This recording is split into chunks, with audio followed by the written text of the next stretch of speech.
Good afternoon. એકાઉન્ટમાં ભાગ 2 એનું 8મું ચેપ્ટર દેશી નામા પદ્ધતિ એના વિશે આપણે ચર્ચા કરી હતી. હિસાબો લખવા માટેની મુખ્ય બે પદ્ધતિઓ હોય, એક દેશી નામા પદ્ધતિ અને બીજી દ્વિનોંધી નામા પદ્ધતિ. દેશી નામા પદ્ધતિ એ ખૂબ જ પ્રાચીન પદ્ધતિ છે. તેની શોધ ભારતીય ઉપખંડમાં, જો સ્ટાર્ટિંગમાં તમને લખાવેલું છે કે તેની શોધ શરૂઆતથી જોતા જાવ, આપણે કેટલી ચર્ચા કરી એની એક વાત કરેલી. તો આપણે કીધું કે ભારતીય ઉપખંડમાં દેશી નામા પદ્ધતિની શોધ થયેલી છે. વેપારી કે વણજારાઓ દ્વારા એની શોધ થઈ હોય એવું માનવામાં આવે છે. વિક્રમ સંવત અનુસાર લખાય, પ્રાદેશિક ભાષાની અંદર લખવામાં આવે છે. પૂછાય કઈ ભાષામાં લખાય, તો પ્રાદેશિક ભાષામાં દેશી નામું જે છે એ લખવામાં આવતું હોય છે. સૌથી મહત્વની બાબત તો એના લક્ષણોની આપણે વાત કરી હતી કે દેશી નામા પદ્ધતિના લક્ષણો કયા. બહુ મહત્વની બાબત છે, મોસ્ટ એમ્પી ક્વેશ્ચન છે આપણી માટે કે દેશી નામા પદ્ધતિ એના લક્ષણો કયા કયા. તો એમાં સૌથી પહેલા કીધું ચોપડો. દેશી નામા પદ્ધતિનો ચોપડો જે છે એ લાલ રંગના પૂંઠાવાળો હોય. પછી શાહી, તો દેશી નામા પદ્ધતિની અંદર કાળા અથવા તો ભૂરા રંગની શાહીનો ઉપયોગ થાય.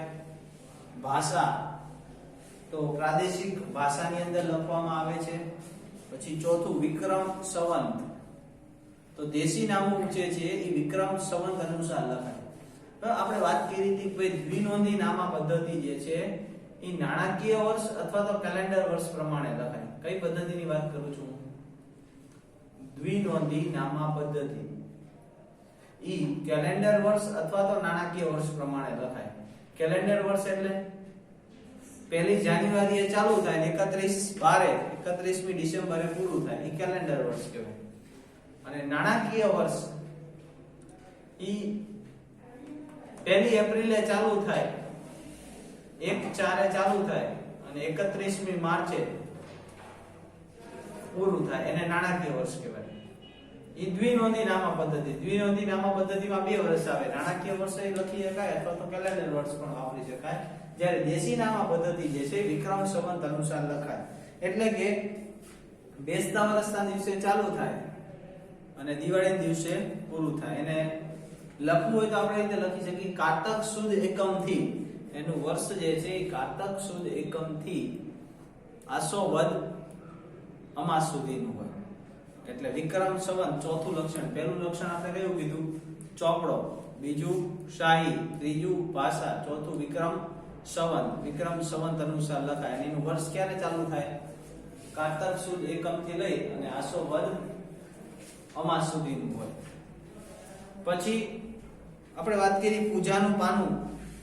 તો દેશી નામા પદ્ધતિમાં દરેક ચોપડાનું જે પ્રથમ પાનું જે છે, પહેલું પાનું, એમાં પોતાના ઈષ્ટદેવના નામ અને પ્રાર્થના લખવામાં આવે છે. ઈ પાનાને કયું પાનું કહેવાય?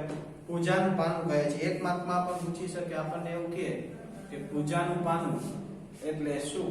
તો એમાં પણ તમારે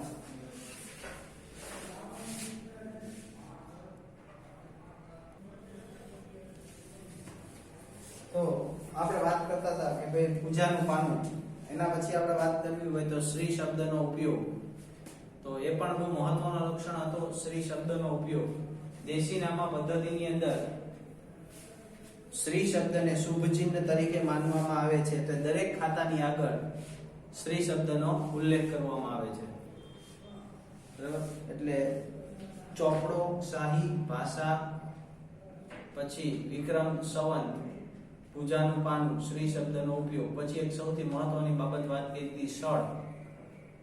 તો દેશી નામા પદ્ધતિ જે છે એમાં દરેક ચોપડામાં સ્થળ પાડવામાં આવે છે. પેટા નોંધમાં 6 સ્થળ પડે અને બાકીના બધા જે છે ચોપડા, એ બધા ચોપડાની અંદર 8 સળ પાડવામાં આવે. સળ પાડીને લખાય. 4 સળ જમા માટેના હોય અને 4 સળ ઉધાર માટેના હોય, એવા 8 સળ પડે. પછી આપણે વાત કરી કે રકમ લખવાની રીત. બહુ મહત્વની વાત, રકમ લખવાની રીત. એમાં એક શબ્દ આવ્યો તો ઓળાયો, અથવા તો એને શું કહેવાય? ઓળાયો. ઓળાયો અથવા તો ઓળાયો, જેને આપણે શબ્દ વાપરી છે. રકમ લખવાની રીત તો રૂપિયા અને પૈસાને જુદી પાડતી જે નિશાની વપરાય છે, રૂપિયા અને પૈસાને જુદી પાડવા માટે જે નિશાની વપરાય છે, નિશાનીને શું કહેવાય? ઓળાયો અથવા તો ઓળાયો કહેવામાં આવે છે. બરાબર, એની પણ આપણે ચર્ચા કરી. પછી ઉધાર અને જમા બાજુની વાત કરી તો દેશી નામા પદ્ધતિમાં દ્વિનોંધી કરતા ઊંધું હોય. દ્વિનોંધી નામા પદ્ધતિ કરતા કેવું હોય? ઊંધું હોય. દ્વિનોંધી નામા પદ્ધતિમાં ડાબી બાજુ છે એ ઉધાર થાય અને જમણી બાજુ શું થાય? જમા થાય. દ્વિનોંધી નામા પદ્ધતિ. દેશી નામા પદ્ધતિમાં ઊંધું હોય. ડાબી બાજુ જે છે એને જમા કહેવાય. ડાબી બાજુને શું બોલાય? જમા. અને જમણી બાજુને શું બોલાય? ઉધાર. તો આ બધા લક્ષણો જે છે તમને ફોટા મોકલેલા હતા, બરાબર, અને આપણે અહીંયા ચર્ચા પણ કરી હતી. બહુ મહત્વના લક્ષણો છે. પછી પારિભાષિક શબ્દો, એની અંદર આપણે 3 શબ્દની વાત કરી હતી. એક શ્રી ભંડોળ ખાતું.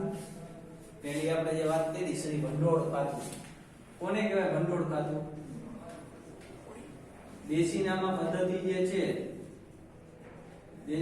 દ્વિનોંધી નામા પદ્ધતિ, એમાં જેને આપણે કયું ખાતું કહીએ છીએ? મૂડી ખાતું. એને દેશી નામા પદ્ધતિમાં શું બોલાય છે?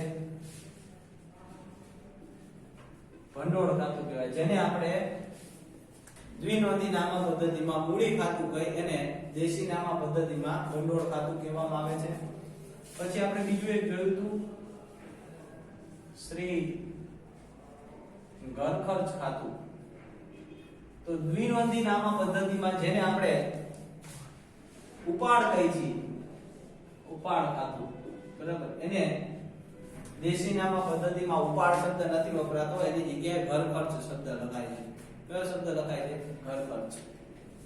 પછી ત્રીજું એક જોયું હતું, શ્રી વકરા ખાતું. શ્રી વકરા ખાતું. તો દેશી નામા પદ્ધતિમાં વેચાણ શબ્દ નથી વપરાતો, એની જગ્યાએ વકરો શબ્દ લખાય છે. એની જગ્યાએ કયો શબ્દ વપરાય છે? વકરો. એટલે દ્વિનોંધી નામા પદ્ધતિમાં જેને આપણે વેચાણ ખાતું કહીએ છીએ, વેચાણ ખાતું, એને દેશી નામા પદ્ધતિમાં વકરા ખાતા તરીકે ઓળખાય છે. કયા ખાતા તરીકે ઓળખાય? એને વકરા. પછી હવે ચોથા ખાતાની વાત કરીએ આપણે, તો શ્રી શાહ ખાતું, અથવા તો એને બોલાય છે શ્રી ખાલી જગ્યા ખાતું. શ્રી શાહ ખાતું અથવા તો શ્રી ખાલી જગ્યા ખાતું. બહુ મહત્વનું છે, ધ્યાન રાખજો. એક પાઠમાં પૂછાય છે શ્રી શાહ ખાતું અથવા શ્રી ખાતું, શ્રી ખાલી જગ્યા ખાતું, બરાબર. ઈ વસ્તુ શું છે? તો ઘણી વખત ધંધામાં એવું બનતું હોય કે ક્યારે કોઈ વ્યક્તિને તમે કોઈ પૈસા એટલે કે નાણાં ઉછીને આપ્યા હોય, અથવા તો એ માલ લઈ ગયો હોય, અથવા તેની પાસેથી આપણે માલ લીધું છે, પણ એ વ્યક્તિ કે સંસ્થાનું નામ યાદ ન આવતું હોય. ઘણી વખત એમ કે ભાઈ હમણાં જ ઓલો 500 રૂપિયાનો માલ લઈ ગયો, પણ એનું નામ શું મગજમાં નીકળી ગયું. ઓળખું, મોઢે જોઈએ તો ઓળખું, આવે એટલે ખબર પડે ભાઈ રમેશભાઈ હતા, જે હોય ભાઈ, બરાબર, ઓળખું છું, પણ અમને 2 કલાક પહેલા 500 રૂપિયાના માલ લઈ ગયા, પણ એનું નામ યાદ આવતું નથી. જોએ ઓળખતા હોય પણ નામ યાદ ન હોય, બરાબર. રેગ્યુલર આપણે આ માલ સામાન લેવા જ આવે છે, તો એની એન્ટ્રી કરવી હોય તો એની એન્ટ્રી કોના નામે કરવી? દાખલા તરીકે 20,000 નો માલ, અથવા હાલો ને નાની વાત કરી કે ભાઈ 1000 રૂપિયાનો માલ લઈ ગયો, બાકીમાં ઓળખી છીએ, આપણને ખબર, આપણને એવું નથી કે ભાઈ લઈને વયો ગયો, એટલે ઓળખી છીએ, રોજ આવે છે, બરાબર. તો 1000 રૂપિયાનો માલ ખરીદ્યો હોય, જનરલી આપણે આમનું શું બનાવ્યું?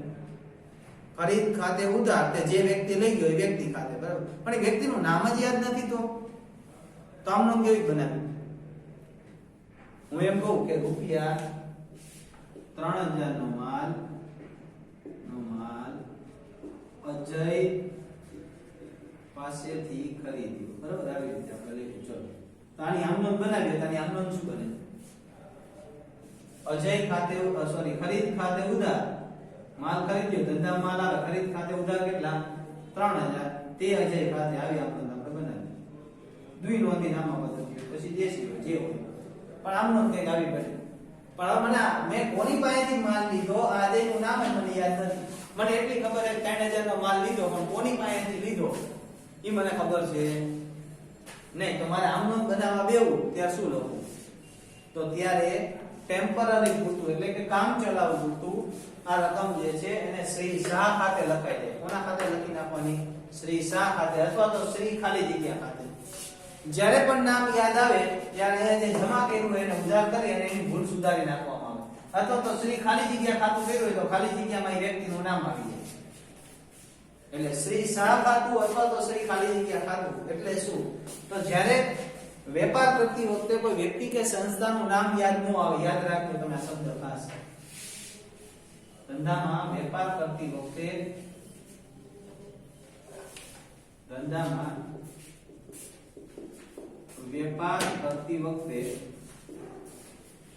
કોઈ વ્યક્તિ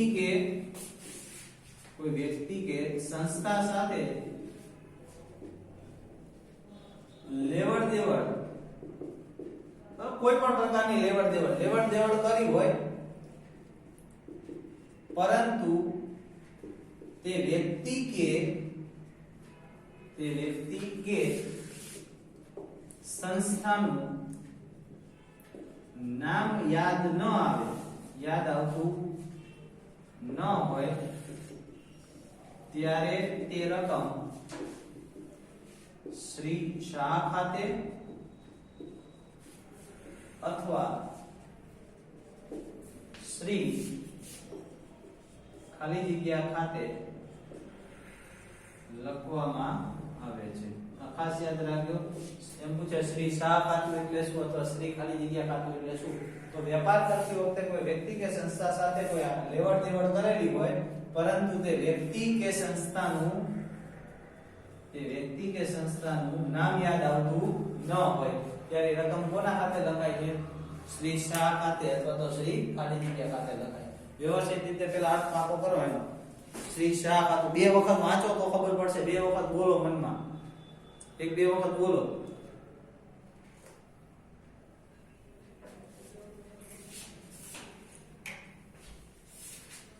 ધંધામાં વેપાર કરતી વખતે કોઈ વ્યક્તિ કે સંસ્થા સાથે લેવડ દેવડ કરી હોય, પણ એ વ્યક્તિ કે સંસ્થાનું નામ યાદ આવતું ન હોય.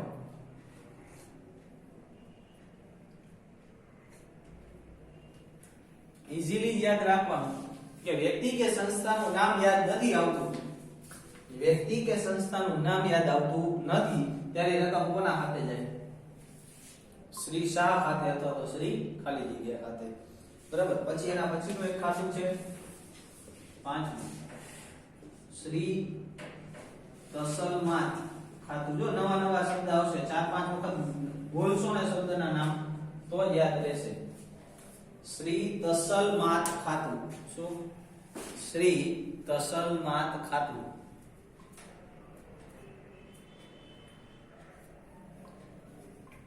માતાજીનું નામ નથી હો. હા, કે માત લાગે એટલે માતાજીનું નામ છે. શ્રી તસલમાત ખાતું છે જે શ્રી જોગણીમાં લખાવા જેવું છે. શ્રી તસલમાત ખાતું. શ્રી તસલમાત ખાતું શું છે? તો એના માટે એવું વપરાણું છે કે દ્વિનોંધી નામા પદ્ધતિના, યાદ રાખજો આ શબ્દ, દ્વિનોંધી નામા પદ્ધતિમાં જેને ઉપલક ખાતું, યાદ છે ઉપલક ખાતું? કાચા સરવૈયામાં આવતું હતું ઉપલક ખાતું, યાદ આવતું. દ્વિનોંધી નામા પદ્ધતિમાં જેને ઉપલક ખાતું કહેવામાં આવે છે તેને દેશી નામા પદ્ધતિમાં તસલમાત ખાતું કહે છે. યાદ આવે તો ઉપલક ખાતું કે નથી? હેન્ડ્રો શબ્દ ઉપલક ખાતાનો કોઈ દી હેન્ડ્રો નથી કે આવ્યો નથી ભણવામાં. ઉપલક ખાતું ક્યાં આવ્યું? યાદ કરો. હમણાં જ બોલી ગયો. ક્યાં આવ્યું? કાચા સરવૈયામાં. ક્યારે એનો ઉપયોગ થયો? તરીકો કાચું સરવૈયામાં ઉપલક ખાતાનો ઉપયોગ ક્યારે થયો? તો જ્યારે બે બાજુનો સરવાળો મળતો ન હોય, કાચા સરવૈયાની બે બાજુનો સરવાળો મળતો ન હોય, આપણી બધી એન્ટ્રી સાચી હોય તો પાછું. આપણી બધી એન્ટ્રી સાચી છે તેમ છતાં બંને બાજુનો સરવાળો ન મળતો હોય ત્યારે આપણે રકમ કોના ખાતે લખી છે? ઉપલક ખાતે. તો એવી જ રીતે અહીંયા પણ તસલ માથ ખાતું છે, તો એનો ઉપયોગ ક્યારે થાય? આ તો એક માર્ક માટે પ્રશ્ન પૂછાય એના માટે છે. તમને એવો પ્રશ્ન પૂછાશે કે કયું ખાતું દ્વિનોંધી નામા પદ્ધતિના ઉપલક ખાતા જેવું છે? આવો પ્રશ્ન પૂછાય. પાછળ સ્વાધ્યાયમાં પણ હશે. કયું ખાતું દ્વિનોંધી નામા પદ્ધતિના ઉપલક ખાતા જેવું છે? તો આપણે કહીએ કે તસલ માથ ખાતું. કયું ખાતું? તસલ માથ ખાતું એ દ્વિનોંધી નામા પદ્ધતિના ઉપલક ખાતા જેવું છે. ક્યારે એનો ઉપયોગ થાય? તો ઘણી વખત એવું થાય કે કોઈ વ્યક્તિ સાથે આપણે લેવડ દેવડ કરી છે પણ વસ્તુનું નામ યાદ નથી આવતું. ઓલામાં કોનું નામ યાદ નથી આવતું? વ્યક્તિનું નામ નથી યાદ આવતું, પણ વસ્તુનું નામ યાદ ન આવતું હોય ત્યારે તસલમાત ખાતે લખાય. કેવી રીતે નો સમજાણું છે. દાખલા તરીકે મહેશભાઈ હમણે 1000 રૂપિયાનો માલ લઈ ગયા, પણ શું લઈ ગયા ની યાદ નથી. 1000 રૂપિયાનો માલ લઈ ગયા એ મને ખબર છે, પણ શું લઈ ગયા એ મને નથી ખબર. જો મહેશભાઈ નું નામ યાદ છે કે મહેશભાઈ આવ્યા હતા, 1000 રૂપિયાનો માલ લીધો, બેઠા, ચા પાણી પીધી અને ગયા, બરાબર, પણ એ શું લઈ ગયા એ મગજમાં નીકળી ગયું. આવે એટલે પૂછવાનું છે, અત્યારે હજી યાદ છે. તો વસ્તુનું નામ ભૂલાઈ જાય જ્યારે કોઈ ખર્ચ કે વસ્તુ, બરાબર, કોઈ ખર્ચ કર્યો હોય. ઘણી વખત એમ થાય 1000 રૂપિયા વાપર્યા, ગામમાં ગયા 1000 રૂપિયા વાપરીને આવ્યા, પણ ક્યાં વાપર્યા એ ખબર નથી, યાદ નથી આવતું. બરાબર, તો ઘણી વખત એવો થાય કોઈ ખર્ચ કર્યો છે તો ખર્ચનું નામ યાદ ન આવે, અથવા તો કોઈ વસ્તુનું નામ યાદ ન આવતું હોય ત્યારે રકમ કોના ખાતે લખાય? તસલમાત ખાતે લખાય. વ્યક્તિનું નામ યાદ ન આવે, ફરીથી હજી કહું છું, વ્યક્તિનું નામ યાદ ન આવતું હોય તો એ કોના ખાતે લખાય? શ્રી શાહ ખાતે. પણ વસ્તુ, ખર્ચ કે વસ્તુની વિગત યાદ ન આવતી હોય ત્યારે રકમ કોના ખાતે લખાય? શ્રી તસલમત ખાતે લખાય. એટલે આટલું યાદ રાખજો. ખાસ કરીને તસલમત ખાતું ક્યારે ઉપયોગમાં લેશું આપણે? તો જ્યારે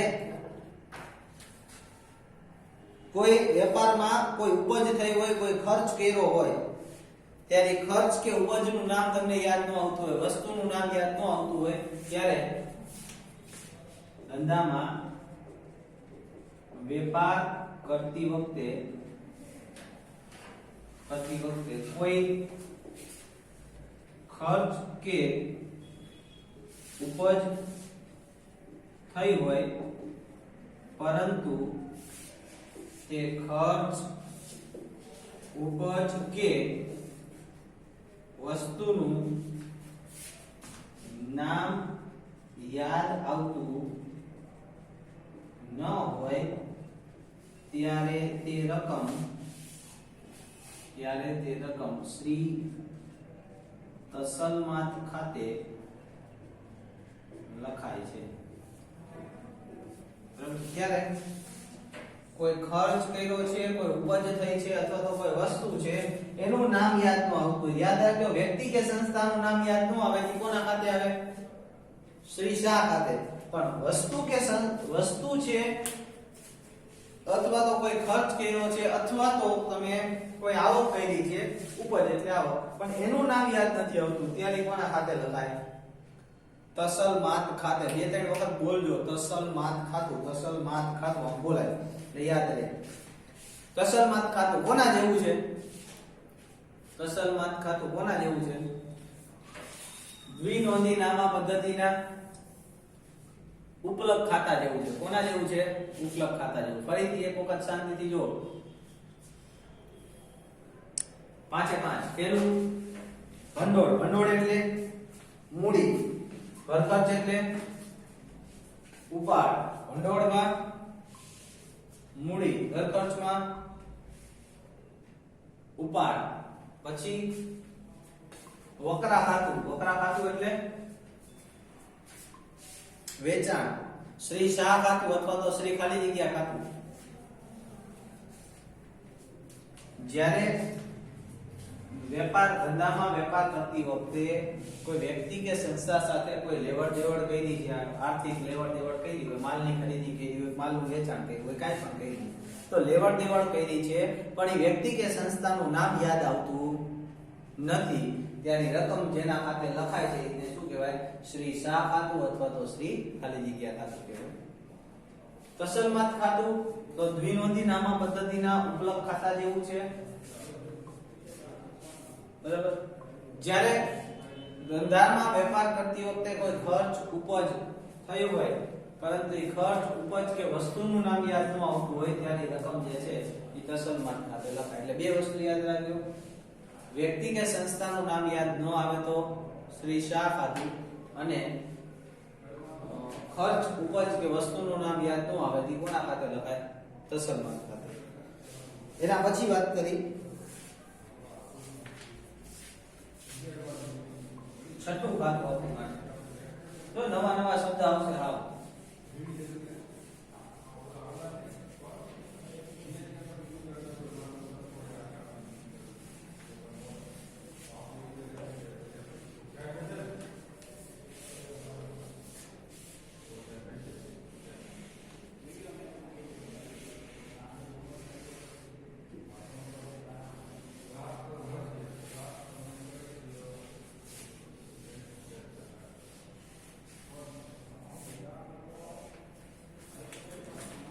એના પછીનું છઠ્ઠું ખાતું શ્રી દેશાવર ખાતું. કયું ખાતું? શ્રી દેશાવર ખાતું. શું થયું? શ્રી દેશાવર ખાતું. દેશાવર એટલે શું? દેશાવર ખાતું. તો ધંધાની અંદર ઘણી વખત એવું બનતું હોય કે તમે કોઈ માણસ રાખેલો હોય, બરાબર, કે કોઈ કારીગર છે, કોઈ તમારો એજન્ટ છે, બરાબર, કોઈ મેનેજર છે, એને તમે માલની ખરીદી કરવા માટે બહાર ગામ મોકલો છો. માલની કોઈ ખરીદી કરવા માટે બહાર ગામ મોકલો ત્યારે એને ઉચક અમુક રકમ આપવામાં આવે. એ જે રકમ આપવામાં આવે એ જ્યાં સુધી માલની ખરીદી ન કરે ત્યાં સુધી રકમ જે છે એ શ્રી દેશાવર ખાતે લખાય. ત્યાં સુધી રકમ કેવી રીતે લખાય? શ્રી દેશાવર ખાતે. કેવી રીતે? દાખલા તરીકે મારી એક દુકાન છે, બરાબર, કપડાની દુકાન છે. હવે મારે અમદાવાદ થી માલ સામાન લેવા માટે હું જઈ શકું એમ નથી, પણ હું મારા જે મેનેજર છે અથવા તો મારે અહીંયા જે કામ કરે છે વ્યક્તિને એમ કહું કે કામ કર, હાલે આ 50,000 રૂપિયા લેતો જાય, તું અમદાવાદ જા, આપણા જે વેપારી છે અહીંયાથી તને ગમે એવો માલ જે છે કપડાનો, બરાબર, એ તું ઓર્ડર દે પણ. એટલે મેં એના પૈસા અત્યારે આપ્યા, હજી એને માલની ખરીદી કરી નથી, પણ મેં એને એમ કીધું કાલે જેટલા રૂપિયાનો માલ આવે તને ગમે એટલા રૂપિયાનો લેતો આવજે, બાકીના છેલ્લે આવીને મને હિસાબ આપજે. તો મેં જે એને પૈસા આપ્યા એ રકમ ઈ કોના ખાતે લખાય? શ્રી દેશાવર ખાતે લખાય. કોના ખાતે લખાય?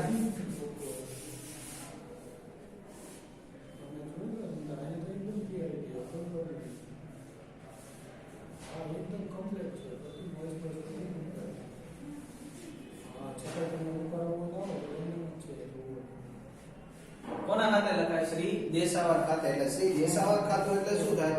તો કે ભાઈ જ્યારે કોઈ વ્યક્તિ, મુનિમ કે માલિક પોતે ધંધાના ખરીદ વેચાણ કરવા માટે બહાર ગામ જાય છે, બહાર ગામ મોકલવામાં આવે, બરાબર, અને એને કોઈ ઉચ્ચ રકમ જ્યારે આપવામાં આવે છે ત્યારે રકમ જે છે એ દેશાવર ખાતે લખવામાં આવે. એટલે શું લખાય?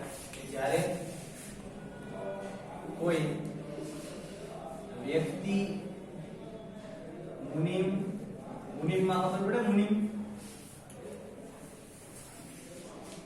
પેલાના જમાનામાં એકાઉન્ટ લખતા હતા એને શું કહેતા હતા? મુનિમ કહેતા હતા. એકાઉન્ટન્ટ બોલી મુનિમ. એ આપણું એકાઉન્ટ લખતા હોય કે આપણો બધો ધંધો જે છે કારોબારી સંભાળતા હોય મુનિમજી, બરાબર. તો વ્યક્તિ હોય, કોઈ વ્યક્તિ મુનિમ કે કર્મચારીને અથવા તો નોકરને અથવા માલિક પોતે કોઈ વ્યક્તિ મુનિમ કે કર્મચારીને માલના ખરીદી કરવા માટે અથવા માલની ખરીદી કરવા માટે બહાર ગામ, આ શબ્દ ધ્યાન રાખજો, બહાર ગામ મોકલવામાં આવે તેને જે રકમ ઉચ્ચક એટલે ખબર છે ઉચ્ચક કોને કહેવાય? શબ્દ બધા થોડા ખાવ દેશી જ આવે. આમાં દેશી ભણી તો દેશી ની જ વાત કરાય ને, બરાબર. તો ઉચ્ચક એટલે શું? ઉચ્ચક આપણે કહે ઉચ્ચક રકમ આપી એટલે ઉચ્ચક એટલે શું? અનુમાનિત જે કિંમત આપી, અંદાજે જે કિંમત આપી ને આપણે, બરાબર. એને શું કહેવાય? ઉચક આપ્યા. કે આપણે તમારા ઘરેથી તમને મોકલે વસ્તુ લેવા કે એક કામ કર, દૂધની થેલી લેતો આવજે, છાશ લેતો આવજે, 4-5 વસ્તુ કીધી, હોની નોટ સીધી આપી, કાલે એક કામ કર, હોની નોટ રાખ, ઉચક આપી દીધી. કેટલો હિસાબ છે હજી હિસાબ નથી કર્યો, તમને હોની નોટ આપી દીધી કે કામ કર, હાલે એક દૂધની થેલી, એક છાશની થેલી, બરાબર, અને 2-3 બિસ્કિટના પેકેટ, હવે એકાદી વેફર લેતો આવજે, હોની નોટ આપી દીધી. તો હોની નોટ તમને હિસાબ કરીને નથી આપી, અંદાજે આપી કે 100 રૂપિયા જેવું થશે, તો હોની નોટ આપી. બરાબર. તો ઈ જે રકમ આપી એને શું કહેવાય? ઉચક આપ્યા કહેવાય. તો જ્યારે કોઈ વ્યક્તિ મુનિબ કે કર્મચારીને માલની ખરીદી કરવા માટે બહાર ગામ મોકલવામાં આવે, તેને જે રકમ ઉચક આપવામાં આવે છે તે રકમ શ્રી દેશાવર ખાતે લખાય છે. હજી એને માલની ખરીદી નથી કરી, કઈ કરી નથી, એટલે રકમ જે છે રકમ કોના ખાતે લખાય?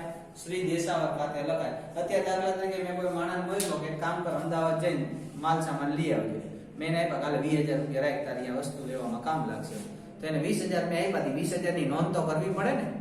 હું એવું કરું કે ખરીદ ખાતે, પણ હજી માલની ખરીદી કરી નથી, એટલે હજી ખરીદી નથી થઈ, મેં તો કોને આપ્યા? મારા માણસને પૈસા આપ્યા. તો એની માટે થઈને જે મારે લખવા પડે એ કોના ખાતે લખાય? શ્રી દેશાવર ખાતે. તો કેટલા ખાતા થયા? પહેલા સમજો. પહેલું ખાતું ભંડોળ. ભંડોળ એટલે મૂડી. ઘર ખર્ચ એટલે ભંડોળ એટલે મૂડી. ઘર ખર્ચમાં ઉપાડ. ભંડોળમાં મૂડી, ઘર ખર્ચમાં ઉપાડ. પછી વકરા. વકરામાં વેચાણ. શ્રી શાહ ખાતાનો ઉપયોગ ક્યારે થાય? લોકો મને મગજમાં આવવું જોઈએ. હજી કહું છું બહુ બધું જાજુ ન આવડે કઈ નહીં, પણ શ્રી શાહ ખાતાનો ઉપયોગ ક્યારે થાય એ આપણને ખબર પડવી જોઈએ ક્યારે ઉપયોગ થાય. બોલો, શ્રી શાહ ખાતું ક્યારે વપરાય? ક્યારે? કોઈ વ્યક્તિ કે સંસ્થાનું નામ યાદ આવે નહીં, એટલું યાદ રાખવાનું. કોઈ વ્યક્તિ કે સંસ્થા સાથે લેવડ દેવડ કરી છે, પણ એ વ્યક્તિ કે સંસ્થાનું નામ યાદ આવતું નથી, ત્યારે રકમ કોના ખાતે લખાય?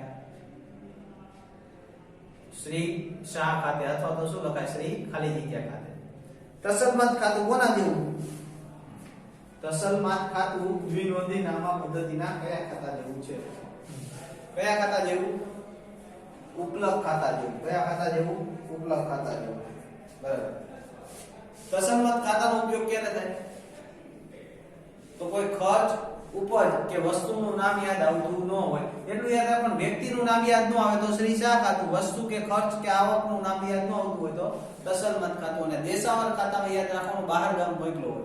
શેના માટે? એ શબ્દ ખાસ યાદ રાખજો, માલની ખરીદી કરવા માટે. શેના માટે? માલની ખરીદી કરવા માટે કોઈ મુનિમ કે કર્મચારીને બહાર ગામ મોકલવામાં આવે અને એને જે પૈસા આપો છો એ રકમ કોના ખાતે લખાય? શ્રી દેશાવર ખાતે લખાય. ખ્યાલ આવ્યો આટલી વસ્તુની અંદર? બરાબર. પછી વાત કરી શ્રી સમજો, શ્રી ચાંદલા ખાતું. ચાંદલા ખાતું ને શ્રી ચાંદલા ખાતું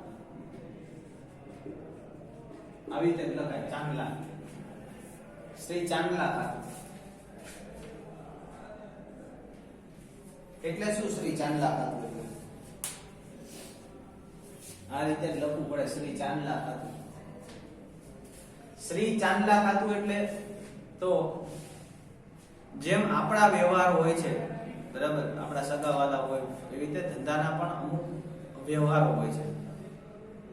કેવી રીતે? મારી દુકાન છે, બરાબર, કોઈ દુકાન હોય, એની બાજુની દુકાન વાળા હોય, એમની આ ઘરે કોઈ પ્રસંગ હોય, બરાબર, તો એમાં મને ઇન્વિટેશન આપ્યું છે. શું કામ? મારા રિલેશન એની આને કેવી રીતે મારા સંબંધી થાય છે એ નહીં, પણ બાજુમાં દુકાન છે. ધંધાના વ્યવહારના કારણે. કોના વ્યવહારના કારણે? ધંધાના વ્યવહારના કારણે જ્યારે કોઈ લગ્ન પ્રસંગમાં જવાનું થાય તો ખાલી હાથે પાછો ઉતર્યો ને. તો લગ્ન પ્રસંગમાં જઈ તો અહીંયા આપણે જમી વ્યવસ્થિત સારી રીતે, બરાબર, સામે આપણે શું કરવું પડે? કોઈ ગિફ્ટ આપવી પડે, કોઈ ભેટ આપવી પડે, બરાબર. તો તમે જે ભેટ અથવા ગિફ્ટ આપો છો એ રકમ જે છે એ કોના ખાતે લખાય? શ્રી ચાંદલા ખાતે. પણ તમારા કાકાના છોકરાને ચાંદલો કર્યો એ ન લખાય. હા, કાકાના છોકરાના લગ્નમાં ચાંદલો કરાયો એ ચાંદલા ખાતે ન લખાય ધંધામાં, એ ઘર ખર્ચ ગણાય. પણ ધંધાના વ્યવહાર માટે તમારો કોઈક રેગ્યુલર કસ્ટમર છે, કોઈ ગ્રાહક છે, નિયમિત ગ્રાહક છે કે જે વર્ષોથી તમારી અહીંયા આવે છે અને એમને અહીંયા કંઈક પ્રસંગ છે અને તમને ઇન્વિટેશન આપ્યું છે દુકાનના નામ ઉપર કે ભાઈ તમારે આવવાનું છે, બરાબર. તો તમે અહીંયા જ્યારે જાઓ છો તો એ તમે ધંધાના વ્યવહાર સાચવવા માટે જાઓ છો, અને એમાં તમે જો કોઈ ચાંદલો કરો, બરાબર, તો ઈ જે છે એને શ્રી ચાંદલા ખાતે કહેવાય. તમારા કોઈ વેપારી હોય એને નવી દુકાન અથવા તો નવા શોરૂમ નું ઉદ્ઘાટન કર્યું છે, ત્યાં તમે જાઓ છો તો એ રકમ પણ તમારે શ્રી ચાંદલા ખાતે લખવાની આવે. ટૂંકમાં ધંધાના વ્યવહાર માટે, કોના વ્યવહાર માટે? વેપાર કરતી વખતે ધંધાકીય વ્યવહારને સાચવવા માટે, લગ્ન પ્રસંગમાં કોઈ ભેટ કે ગિફ્ટ કે તમે જેને કોઈ પણ વસ્તુ વાપરો, રોકડ કે ભેટ સ્વરૂપે જે પણ રકમ આપવામાં આવે છે એ રકમ જે છે એને કોના ખાતે લખાય? શ્રી ચાંદલા ખાતે લખાય. તો જો વેપાર કરતી વખતે ધંધાકીય વ્યવહારને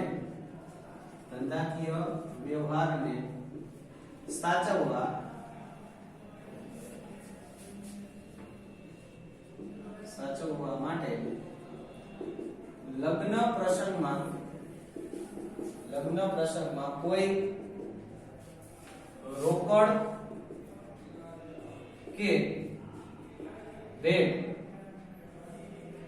આપવામાં આવે તો તે રકમને શ્રી ચાંદલા ખાતે લખાય છે. ક્યારે?